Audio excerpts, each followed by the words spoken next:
Welcome, everyone. As you can see, there is two guests and not three, as advertised, but that is professional sports for you. Sam, he is on his way to an away game and unfortunately got delayed. So what we will do, we will have a similar conversation with him in a couple of weeks, so he has a chance to actually share his story as well. But it's a pleasure and a privilege to have you two gentlemen here, Hailu Theodoros, from physical performance coach with the British Football Association, and Nick Grantham, strength and conditioning coach, Newcastle United Football Club. Welcome, gentlemen. Thanks, Ola. Thank you for inviting us on to speak. No, thank you Likewise, for great to be here. Thank yeah, you. thank you for coming, guys.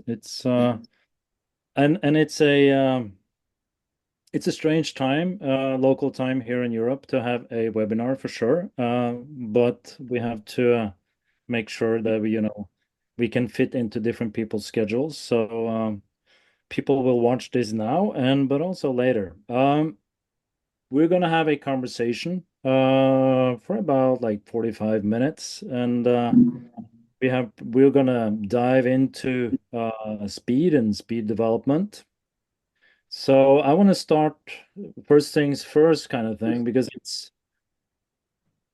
the 1080 and the 1080 sprint will be a part of the speed development and some of the conversations, so people understand where you're coming from.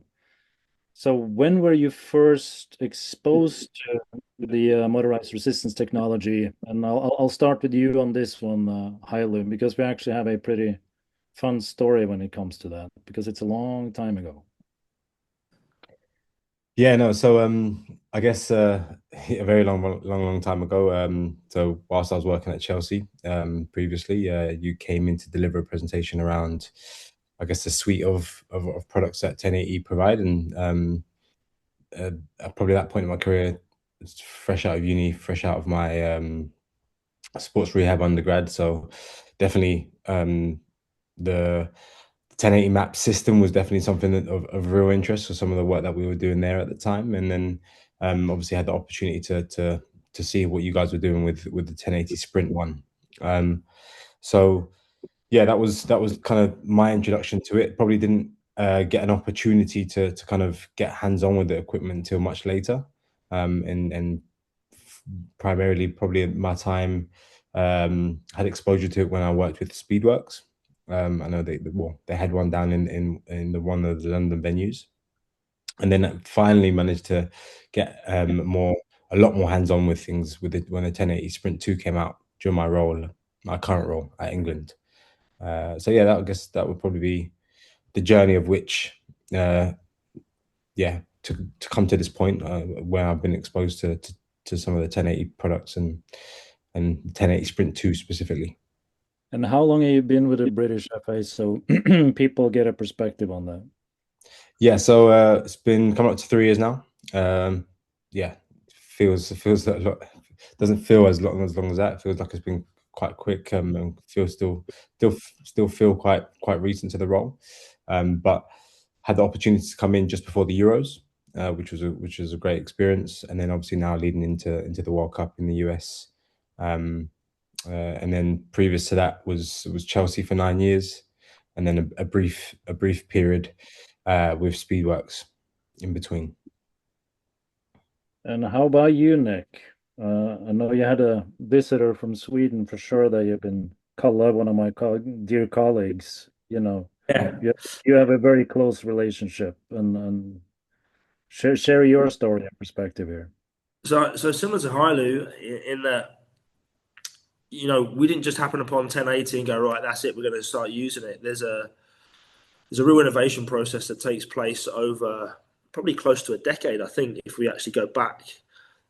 1080's kind of been top of my mind for a long time, but at the time, the teams that I was working with either didn't need that level of intervention, and or our budgets didn't stretch. We was at lower standards to where I'm at now. So I've been aware of 1080 for a long time, primarily from Dr. Paul Bryce, biomechanist that works with Dutch athletics, and he's always spoken really highly of it, and it's always been sort of top of my wish list when I'm putting a purchase requisition in, or a request for new equipment next season. So when I arrived at Newcastle in 2019, I think there were two or three requests that went in each season, and always got knocked back. And then eventually, when we happened upon different circumstances, we got taken over, and we actually were able to invest in our players' development. We were able to get our first 1080 units, the original model. And you're right, Paul Bryce said to me, you need to speak to one person at the company and get Callie across. And Callie's come across and he's been instrumental in how we've learned, but also what I think is really good is he's taken on board a lot of the challenges that we face in professional football in particular, I think, and Harley may attest to this, but how we actually use the equipment, how the equipment is evolving. And we really started to gather pace over the last probably 2 or 3 seasons with how we're using it and how it's integrated, not just out on the grass, but all the way through our preparation, our strength development, our pre-training. We've got it at our stadium for pre-match. So we've still got a long way to go. Absolutely, there's loads of exciting things that I want to use 1080s for. But yeah, it's probably a decade in the making and 2 or 3 years practical delivery and experience. So still learning. I I think we can all sign off on that one. We're still trying to figure stuff out and push the needle and move forward, which is in essence the topic of this conversation when it comes to speed and speed development. Because, if we start to think about, or you can answer this question, it was kind of a leading question now, but what do you consider the most important quality to target from strength and conditioning and a performance perspective in elite football today? Like, what do you view as a very important? I know I set yourself up. It was like leading into it a little bit here, but what are your perspectives on that? For If you me, don't, yeah, Nick, go ahead, fire away. so I think consistency is the key for me, which might not seem like a quality, but speed is a differentiator within many sports, particularly high performance football. But I think it's the player's ability to deliver that consistently throughout the course of a season and multiple seasons. So what we need to do is think about providing the players with the physical qualities, so the fundamental movements, the gross athleticism, the foundational strength qualities that then support the training, the specific speed or acceleration or change of direction training to enhance that physical quality. But then it's having their ability to repeat that every 3.3 games for 3.3 days. That's us at the moment. Our schedule is for the next 2 months, we're playing every 3.3 games. So how can we make sure that when our player takes to the pitch, they can express that speed quality or that change of direction or press the player, not just once, multiple times in a game and then multiple times in a week. So I guess the ability to express high speed actions repeatedly. Can you do it? Can you do it repeatedly? Can you do it repeatedly under pressure? Those are the sorts of things that swirl around my head. Yeah. And then obviously you, Hailu, Nick, he's in the trenches, like you said, 3.3. You have a slightly different schedule being with England. What is your perspective on this? Yeah, so I think when I think about the word important, I think that straight away I think of the context, and without giving a fluffy answer, I think important depends on the individual. But I'd say more commonly, I think what are the most common things that are really crucial for speed development. I think in my time of working within football, I think some of the big differentiators are, as much as there is, we want to support players developing the qualities, the underpinning qualities to be able to cope with what they're doing. More specifically to speed, I think the biggest thing that can commonly give back to a range of different athletes is the ability to produce force fast. And that's been a and that looks like a multitude of different things. That could be braking forces fast. That could be acceleration forces fast. And you get players that will sit on the spectrum at different points. Maybe those that are more force dominant, maybe individuals that are more elastic, but fundamentally trying to achieve the same thing through different strategies. So I think that's been a, when I think about the most important or the most crucial aspects, I would probably say more broadly, I would put it down to those areas: the ability to produce force fast, and then what Nick said is spot on.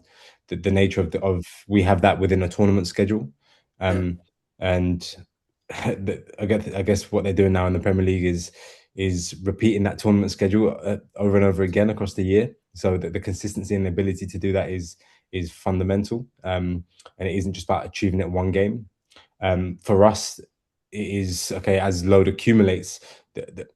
The thing that's also contrasting that is that each game becomes more and more important across the tournament. So that ability to repeat it is huge. But I think some of the things that have been quite interesting since I've stepped into the international space, and when we played some of our bigger games, a lot of the moments, some of the volumes don't always differ, because that might depend on the style of the game and how that game is going. But some of the big things that I've noticed, and we start to see within the data a little bit more now, we get more quality data, is a lot of these things are differentiated in moments and not in volumes. So actually, the ability to execute these actions at high speeds, not only repeatedly, but to the highest quality in moments, is also quite crucial, from some of the observations that I've made, particularly when we're coming down to playing your France's or your Brazils and some of the bigger teams. Some of the biggest differentiator are in moments, which is an important thing from a speed aspect as well. So you touched upon it. So it's the ability to have the quality when needed. It's the ability to repeat. So if we're thinking from a development, you have had different roles that you could speak to that point as well, Hailu. But if you're having from, say, like an academy all the way up to the first team, how important is it to try to develop things at quote unquote lower levels, academy side, versus when you're on the first team or you're on international? Like how would you say your roles have changed or are different? Obviously, this is massively contextual for sure. Why don't you go, Nick? Well, I'm going to pass it to you on this one. Okay. So I think so speed is going to be a non-negotiable, regardless of whether you're an academy or whether you're at first team. I think the what's, the whys, and the hows are what changes. So it's context. So I think at the younger ages, you're typically looking at establishing that movement literacy, gross athleticism, fundamental underpinning strength qualities, so that they move well, they can produce force, as Harley said there, quickly.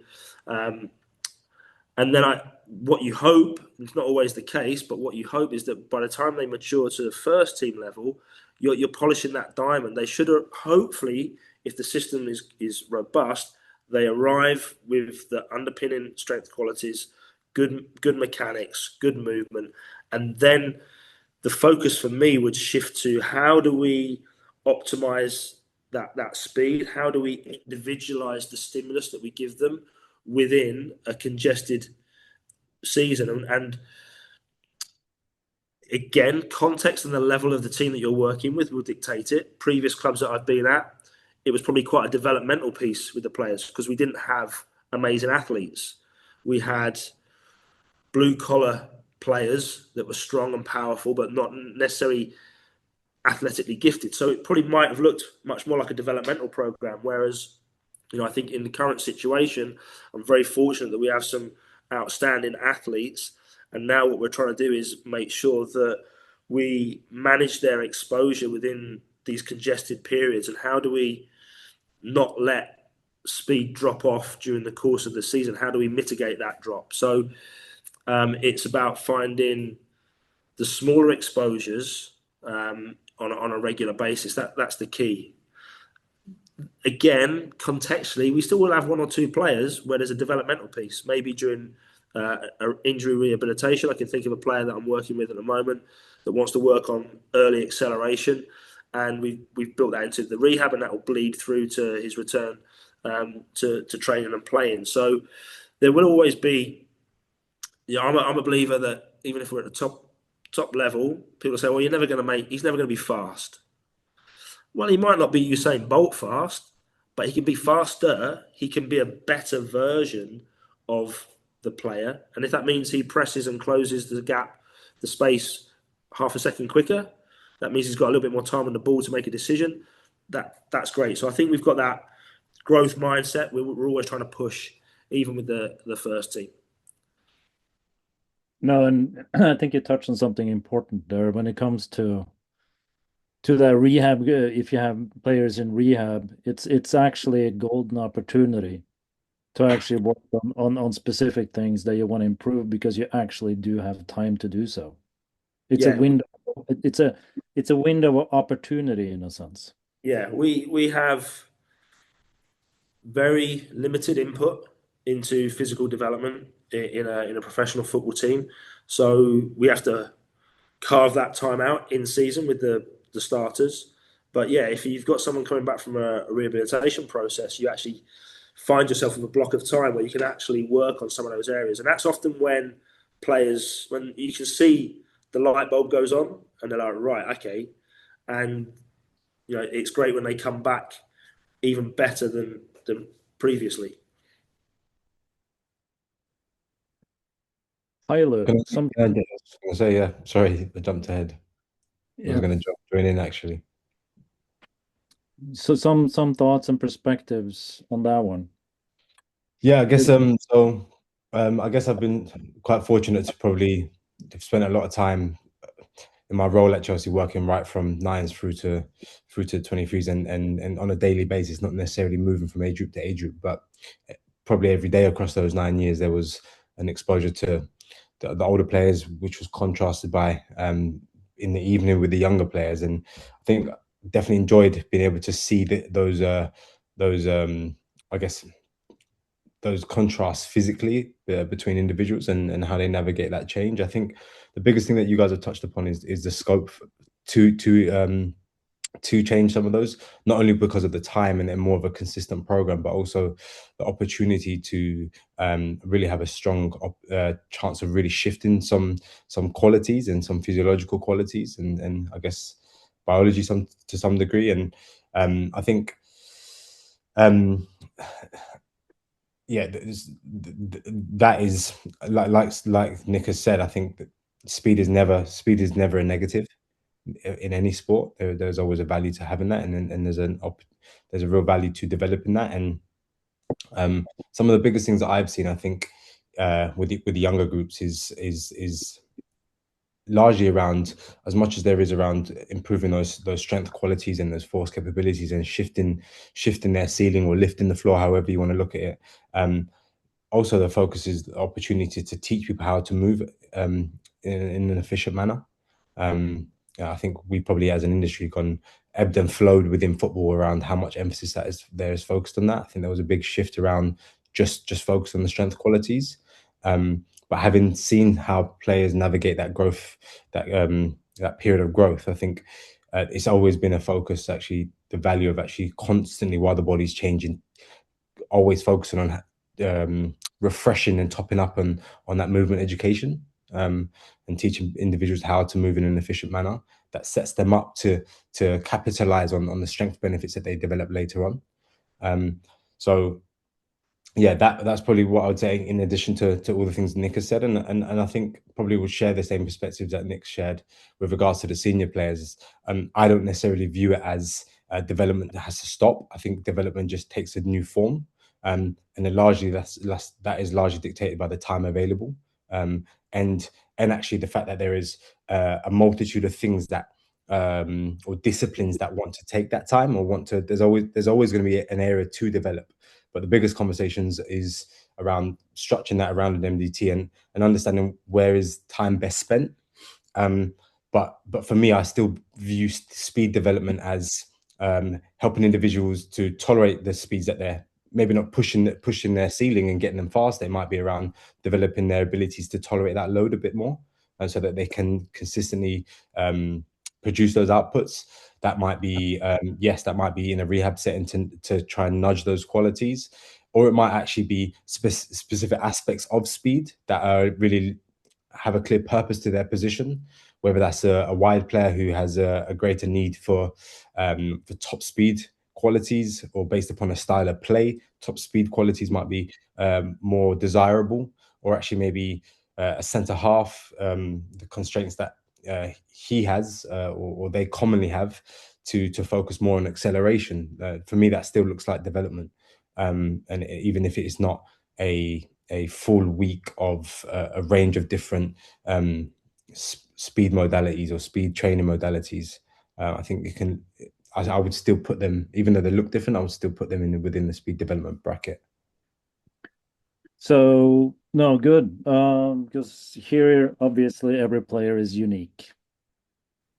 And here we talk about movement, we talk about strength and force qualities. If you could share a little bit on your perspectives, you get obviously the different types, and like, are there any things that or criteria or what goes through your mind in terms of, okay, why do I do certain things for certain players? You touched upon it a little bit in terms of positional demands, Hailu.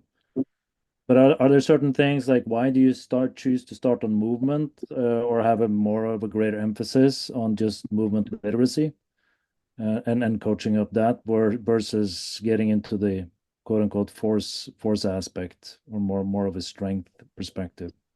Yeah, it's funny because I think now working more with the senior team, I still genuinely believe that there's a lot of low hanging fruit.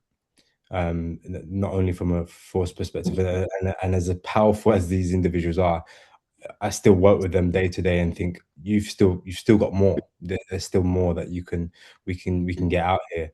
And actually, a lot of those would be not necessarily around pushing that ceiling of force. It's actually maybe around orientating themselves or organizing their their bodies better to be more in advantageous positions to access what they already have.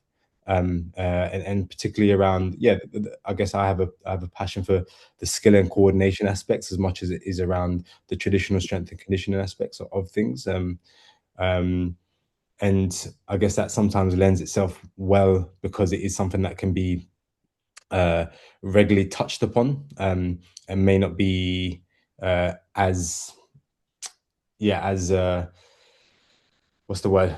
Might not take as much from fatigue as other training modalities. So yeah, even since working with those guys, I still believe there's low hanging fruit, even from a force perspective as well. But definitely from a coordinative aspect or a neuromuscular aspect, I definitely think there's still low hanging fruit for those guys, which is incredibly exciting. Does that answer the question? No, absolutely. Nick, I'm going to leave you hanging just for one sec. I Okay, do apologize. that's But okay. so you're dealing with Ilu, like in your current role, you're dealing obviously with some very, very good footballers. Yeah, very. Um, and then you say, well, listen, I'm you. We can do. You can move better. Like, how do you manage to get buy-in from players that you setting yourself up better to be able to access the force that you have? Yeah, Like, what are some secret tricks, so to speak, that you would use to actually, you know, for them to yeah, buy in and say like, whoa, like, well, this makes sense. yeah, Like, yeah. what kind of is your process there, if you don't mind sharing that or No, no, reflect no. on No that? problem. I think I've been through a few iterations as well, and some have failed, some have been successful. But I think there's definitely, first of all, it's worth saying that there are some individuals that are genuinely interested, and those guys are or have a curiosity, and a lot of those guys tend to be the ones that are or successful as footballers because of their physical attributes. And there is an interest in that because that is what they do well. The ones that are maybe quite challenging to get by-in is the ones that have got to a point in their careers that has been solely dependent on maybe their intelligence or their technical attributes. And I think for those guys, I think some of the things that I've found most important is to understand what is of motivation for them, what is of interest for them, and what do they hold dear, and maybe introducing their relationship to the gym or to S&C through what is interesting to them first before introducing them to the multitude of other things that are available to them. I think that's sometimes I think we can start as because we are so passionate within our field. We're not the ones that necessarily need convincing, but we see the benefits of it. And I think sometimes we maybe start with the things that are maybe traditionally educationally focused on, whether that's strength, power, and that might not be people's entry points. People's entry points might be actually I want to be faster, and we that might be where we start. But then we use that as a chance to create a better relationship with that space, to then I guess educate and create some curiosity around other things that may support what they're trying to do and help them connect the dots a bit more. And then the other thing is, like, I think it's important for us to always stay in touch with the end goal, not our end goal to be just physically better, but the end goal of what they're playing that sport for, and what they're trying to achieve in the sport. I think the moment we can sometimes lose touch with that, I think yeah, it's not that it's a problem, but I think for those guys, it just feels it loses its purpose. Well, for them anyway, even though we can reverse engineer and regress where that fits. I think for athletes, having a clear link to I'm doing this because of X, and this is what I'm trying to shift on the pitch, can always be a positive. And even if they have not got the best relationship with maybe some traditional aspects of S&C, like a lot of the time my experience is some of those guys can get on board. They can get on board with it because they understand the purpose and value of it, even if they haven't got the strongest relationship there. Sorry, quite long-winded, but All right, Nick, do you remember the initial comment / question? I think I do, Ola. Yeah. Like sorry, how too approach? long there. You're good, mate. You're good. How do we approach individualizing? Yeah, like why, like what's your decision-making process? Where do you go and why, kind of? So we could get super complicated. We could get complicated in that we have a multidisciplinary team, we have a coaching staff, we benchmark, we collect lots of data on all of our players. So we try and aggregate all of that information. But if we wanted to make it really simple, some of the questions we will ask are, what's your superpower? So what does the player consider to be their superpower? What is it that breaks the opposition line, makes them get onto the end of the ball? But then how can you be beaten? So what is it that can undo you? So what's your kryptonite? So we can look at all of the data, but trying to have those more, it might seem superficial conversations about what works for you. And I think Harlu touched on it really well. It's not about me imposing my goals on the player. I think when I was a younger S&C coach, that's very much what I did. I tried to impose my ambition, what I felt was important, onto the athletes that I was working with. And a colleague of mine said, have you actually asked them what they want to do, what they feel is important? Because that might not be what they want. So I think, trying to understand the world from the athlete's perspective, and then also from our coaching staff, how does the coach want that player to perform, in what position, in what style of play, has a big impact as well. So it's multifactorial in nature. There will be data informing what we do, but at the heart of it, it'll be those kind of questions of what's your superpower, but what's your kryptonite, what can get you beaten? And that often unlocks the door to some conversations of, well, you know what, I just need to be able to close the space down quicker. And then we start to see, well, is that borne out with what the coaches are seeing? Are the coaches seeing that in their performance analysis and Is it a technical, tactical element, or is it a physical element? So, yeah, find the player's pain, I guess, and that is often quite powerful. If you can offer solutions that might help them, they tend to come on board, I think.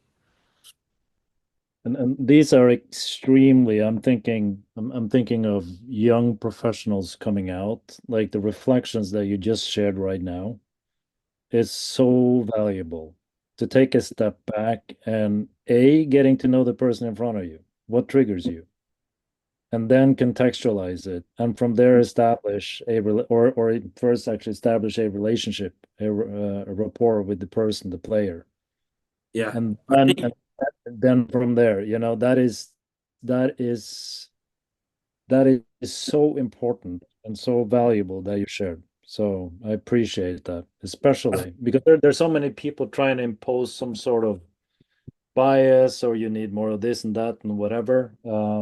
But person and sport first, and then you break it down from there. yeah, and I think patience is a real key, and that's often you don't see that in professional sport because it's such a churn, and you're chasing results week on week. But if I have one conversation with a player and they shut down the fact that they want to do strength and power development or speed development, that's not the game over. That's just the first conversation, and it might be a long conversation over many weeks and months and maybe even a season, and then maybe eventually they come round to it for whatever reason and say, well, actually I'd like to try this, or they see their opposite number or someone challenging for their position doing the work with us, and that's the key that unlocks the door. So I think over my career I've learned to become a little bit more patient and not be frustrated maybe when the door is slammed in your face initially. That's just the first conversation. We'll get there. That's it's a bit like dating. It's like my first date. We're gonna flirt a little bit. I'm gonna romance you. We'll get there in the end. But yeah. All Can right. I can I, can I just add on that, Ola? Yeah, yeah. Uh, I think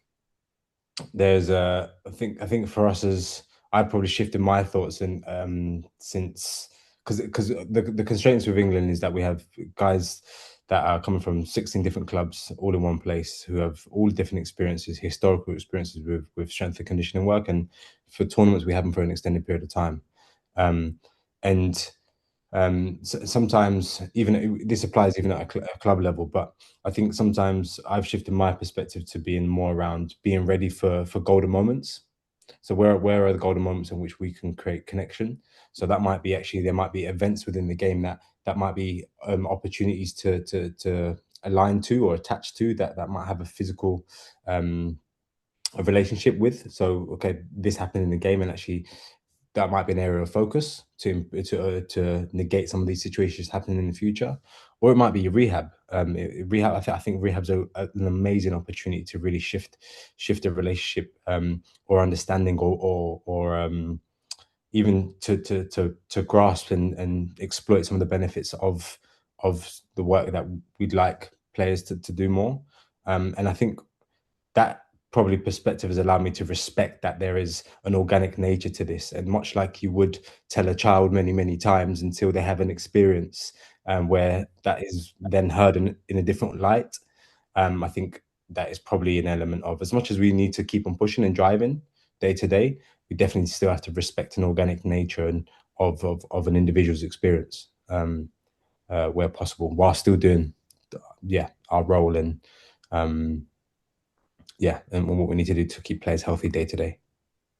And I think again, you get this through experience. I thought everyone wanted to lift weights. It's like why don't you? But there's only a certain group of strange people. CrossFitters, high roxers, weightlifters. They like to go to the gym and lift weight for the sake of lifting weight. No one at my club started playing football because they wanted to be in the gym. They started playing football because they love football. And once you realise that that is the central, most important thing to them, that's your starting point. And I think I've softened a lot in the, as Harley said, he gets these players coming from 16 different clubs. We get players signing to us from different parts of the world, different cultures, different footballing cultures, and It's much more trying to understand, okay, well, what's your experience? What's your worldview of strength and power development? Let's see some elements that we think we can work with. And if we're going to adopt this strategy, have a look at some of the stuff we're doing. So it's become a lot less sort of militant, and this is our way. We certainly have a way, we have a philosophy and things that we believe in, but we can flex and adapt that framework to bring the individuals in. And I think that's been a real sort of learning for us over the years. I also think that applies for methods that we choose as well, by the way. Yeah. And then I guess based upon our influences as coaches, we can probably maybe say that maybe X method has been successful for us. So then we maybe try and roll that out across the individuals. And I think there's real value to kind of being having many tools in your toolbox to and letting the athlete dictate the best methods instead of our philosophical beliefs, because actually different individuals respond to different things. So I think that kind of concept also applies to a programming level. Yeah, I can think of an individual that might not want to perform a lunge pattern or a split squat pattern with what they would consider traditional weights, a bar or dumbbells. But would they do deceleration steps with a 1080, towing them at 30, 40, 50 kilos? Yeah, because that's not strength training. They don't perceive that as strength training. So it's, yeah, don't be married to the methods. There's a lot of S&C coaches that are the barbell guy or the kettlebell person or the whatever it is. You know, you got to have lots of different tools in your toolbox to be successful. Yeah, let's follow up on that one because I think for instance the 1080 sprint allows you to contextualize a lot of these things. So you talked about deceleration steps here. So how would you use like different bits and pieces of tech because you're not married to one, which is great. But say you know speed and you get them in on that, you need to work on say deceleration, acceleration. What kind of tools and for instance, how would you use a 1080 in a context like that, like a 1080 sprint? Like how would you start a process then with a player? I can go back to last week and I can think of a player. So the process starts end of the pitch session. We then complete a number of early acceleration loaded efforts on the grass, so just over 10 meters. We then walk into the gym where they have a strength session, predominantly strength session. They'll do their traditional lift, which would be for this player a trap bar deadlift, and then we superset that up with a heavy resisted broad jump at 50% velocity decrement. So in that way, we've done the running based activity. We've then come through, and now we're going to work on the raw materials with that trap bar heavy load, and we're going to then look at horizontal force production under load using the 1080, and that's you can see when you have time to work the player connecting those dots, and they start to see how they relate to each other. That's just one example of how I'd integrate the technology into a training session. How about you? Yeah, sorry, Hilo. Yeah, so for us, I guess on camp we probably it's similar to Nick, but I think the prep will be a big chunk of the work that we do.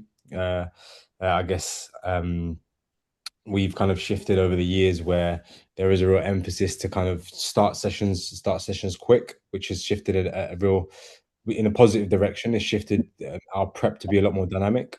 So we would always tend to align with the session themes and the key physical actions that are associated to those footballing themes or tactical themes. And a lot of it is replicating those actions. And we probably the way we've done it now, and quite happy that we've got to this place, is that we do resisted work every day on camp. And it won't be the same every day. And this is something actually early on that we were, I guess I was a little bit hesitant around, okay, like how would people take to this, especially coming from such different backgrounds. But I think the players have enjoyed the fact that there's been variation. So there are days where we have a heavy focus on braking. We have some heavy focus on cutting actions. We have some resisted accelerations, and it feels different every day. But there is definitely something for the players knowing that they're going to start quite quickly, that they get an opportunity to move in a more dynamic fashion. And I guess within those sessions, we would structure more competition based session designs. It might be them focusing on improving things against themselves. And then if I think about match day, a lot of the things that we would use, or the way in which we use 1080s in less of a real set structured exercise, it would be maybe replicating some actions that is more for feeling for players. So that might be some rotational actions, that might be some shuffle patterns that they might replicate on the pitch, and it just allows them to get a feeling of pushing against something. And there's a bit more of a subjective nature to some of the things that we do pre-match, pre-match, and then I guess the post-training piece would be really around how do we really align to some patterns if individuals are not so keen on some traditional lifts, or we want to make things a bit more give them more special exercises that align closely to what they're trying to focus on. It's a real great opportunity for us to overload a lot of those exercises. I've really enjoyed over the past using some of the isotonic functions of the 1080, which have given me opportunity to load some lifts in a very different way that I haven't been able to, or the traditional bands don't give you the opportunity to. So that's been really enjoyable, and to explore that a little bit more. And I probably the last thing I'll say is, I think there is an intuitive nature. I think some exercises teach as much as they train. They do a lot of the teaching for you, as much as they train the qualities you want. There is an intuitive nature around pushing against a resistance that allows you to kind of do a bit of the coaching for you. Whereas some other exercises need a lot of coaching detail and other aspects like that. I definitely agree with that one, because it gives you more time, because you're in underloaded conditions. It gives you more time many times on the ground, for instance. And then dependent upon where the resistance is applied or resistance is applied, it forces you into behavior. So you can keep your mouth shut, so to speak, and you allow the resistance to do a lot of the coaching for you. Yeah, Which is again, I can think about this certain player and those early accelerations, and then linking it into the loaded broad jump. And it's like, like you say, you don't have to do a huge amount of coaching, because when you're trying to accelerate over 10 meters with a significant load on it, that's going to force you to project, make big steps. And when you can give the instant feedback and say, look, we want to go from this quick turnover, I want you to push and drive away that load. As I said, it teaches you as much as anything else. They figure it out themselves, because you either get stuck or you drive out. exactly, and that was one of my early revelations too, using the sprint. It's like, whoa. Like initially I thought, oh, this is low, this is great, and then I was like, oh, there is much more to this. There is Yeah, some massive coaching yeah. associated. Deceleration steps. Like Yeah, put centric overload. You're going to learn how to decelerate pretty quickly, because if not, you're getting towed into the ground. So yeah, yeah, like figure it out. Yeah, figure it out. Yeah, and I think which that, sorry, just to jump in on, I think that aspect of coaching, yeah, I guess for many any young listeners, I think an emphasis on teaching as much as we do around prescription and just training and developing the adaptations we want, I think that is as powerful, particularly for the athlete, as much as it is around, yeah, the adaptations. I think there's a real piece around teaching is a real importance. yeah, no, I totally agree with that. And then which leads kind of segues nice into how has like newer technologies allowed you or made your life as a coach easier? We kind of touched on like one aspect just now, but so coaching and almost like, a motor control perspective, you put some sort of constraint in that environment, that being external load, and then you have a reorganization. But how has technology made your life easier over the past years, would you say? Can I start here, Nick? Go on, far away. I think so. We've had periods of time where I'm sure Nick has probably had similar, but there's been periods where we've had a 33-man squad, we've had a 26-man squad, so quite a lot of players at one time. And I think one thing, it's allowed me to coach more. The technology has allowed me to coach more because it is looking after intent. It isn't something I don't have to be that individual that is driving that, and whether that's by setting thresholds or creating competition between individuals, whether that's leaderboards, it definitely allows. It takes up the slack of having to drive individuals, and actually a lot of my time and energy is spent on maybe drive-by coaching, by where we're maybe giving individuals specific points instead of trying to get the energy right or the intensity right amongst the group. So I think that's a big one that is a big benefit. I'm sure Nick's got others. There's others, but I definitely wanted to start with that one.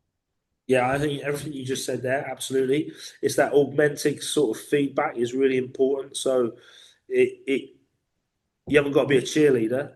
When they run at a certain and they hit a certain velocity and they get the marker that says that's in the right zone, there's the intent that's driving the intent for them.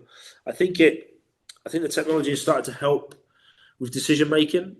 Again, be able to make decisions in the moment when you haven't got the data. Yes, as a coach of experience, you've got your coaching eye, you've got that ability to draw on those feelings and what you're seeing, but you can then triangulate that with what you see, what you understand as a coach, but then what the data is saying, and you can then make an informed decision. I don't just look at the numbers and say computer says no, we stop or we continue, but it gives you a little sense of security that look, we're going to do up to 6 runs, and maybe if you start to see a drop off in performance over 4, and I'm seeing it not look how I want it, right? Let's cut the session there and let's move on, and that gives you some clarity in your coaching. And I think often when you're, particularly if you're cutting a session short, to have the confidence to say to the player, "We're done. You've done enough." Especially if you've got someone that's really keen and wants to do more and more, you can have a better conversation. I think where the technology has helped with the innovations that have happened over the years is how it fits into the football environment. I think a lot of stuff that you get doesn't. I've tried all sorts of equipment, and people will always say, "Oh, this is great. You'll be able to do this with a squad," and it's clunky. You can't use it. You can't grab the data quickly. It doesn't work. It doesn't feel comfortable. It's a nightmare. Whereas if you've got something that fits the environment, it's easy. It doesn't even feel like you're using it. So yeah, I think it allows us to be precise with what we're doing. To refer back to Hailu's point. Yeah. I think maybe not easier. The other thing that comes to mind for me is also yeah, the augmented feedback for me, not just the athletes. Me also beginning to sharpen my eye because I understand what a number looks like and there's a reference point, but then also appreciating that there's a bandwidth in which people can. Obviously, there's the common themes that good athletes will do well, but then there is still a bandwidth in which there's a difference between individuals. And I think the numbers have allowed me to appreciate, instead of just really driving towards this one technical model. Yes, there are technical models for a reason around things, particularly around speed development.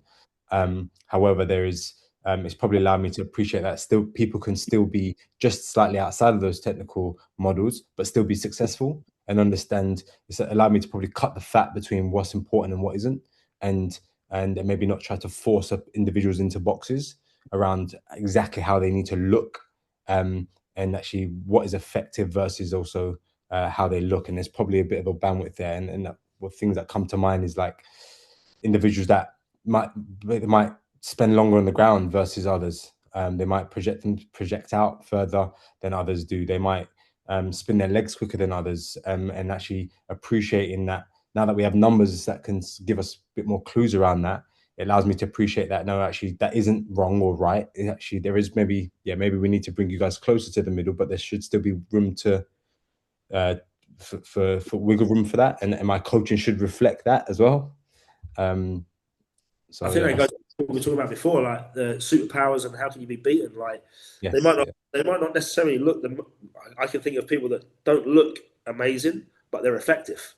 You yeah, know, and what we might think, our technical model and our expertise is not right, but they're highly effective. Now, how can we make that maybe a little bit better, or how can we just make sure it's backfilled so that they're resilient enough not to break down? So yeah, there's lots of pretty movers that aren't very effective, and vice versa. yeah, No, absolutely. no, and I think you touch on something very important here because I think, and I hope this is more of a trend too. So we start looking up. We start looking at what's actually happening right in front of our very own eyes, and train that coaching eye, just or reinforcing that coaching eye, like you guys said.